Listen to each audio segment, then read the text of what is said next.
Pemirsa, pengamat politik Profesor Dr. Alfitri menyebutkan jika PJ Gubernur Sumatera Selatan yang baru, Agus Fatoni, memiliki PR yang berat, yaitu untuk menangani karhutla yang sedang terjadi.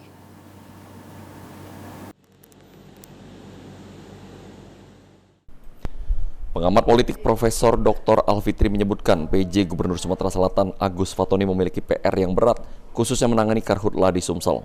Di mata Dekan Visip Unsri ini, Dr. Agus Fatoni merupakan orang yang berpengalaman dan memiliki kapasitas yang baik untuk melanjutkan kepemimpinan Gubernur Herman Deru. Dr. Agus Fatoni sendiri memiliki pengalaman menjadi PJ Gubernur Sulawesi Utara, serta Kepala Seksi Otonomi Khusus Papua, Papua Barat, dan DIY. Serta sebagai Kepala Subdit Dana Bagi Hasil pada Direktorat Fasilitasi Dana Perimbangan Ditjen Bina Keuangan Daerah. Dengan pengalaman tersebut, pengamat politik Profesor Dr. Alfitri yakin Dr. Agus Fatoni bisa membawa kemajuan untuk Sumatera Selatan. Percaya oleh pemerintah yang dilantik oleh Mendagri pagi ini. Nah, sebagai PJ memang ada hal-hal yang harus dilakukan ya, secepatnya terkait dengan persoalan di Provinsi Sumatera Selatan. Yang paling di depan mata itu adalah bagaimana menanggulangi karhutla, ya, karena akhir-akhir ini karhutla di Provinsi Sumatera Selatan sudah pada taraf mengganggu ya, kegiatan publik.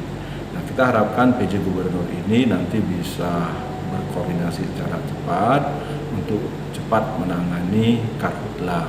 Paling tidak bagaimana kita mengedukasi dan menghimbau masyarakat jangan sampai melakukan pembakaran lahan. Dan ini juga harus dilakukan secara masif seperti tahun-tahun sebelumnya sehingga karhutla ini bisa. Sementara itu, Kepala Bidang Penanganan Kedaruratan DBPBD Sumsel Sudirman berharap PJ Gubernur Sumsel bisa lebih baik menangani karhutla dan memfokuskan menangani karhutla lebih cepat.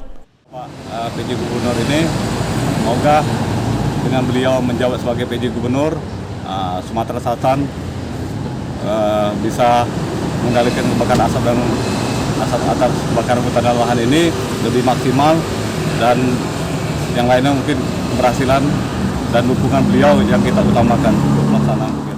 Irawan, PAL TV.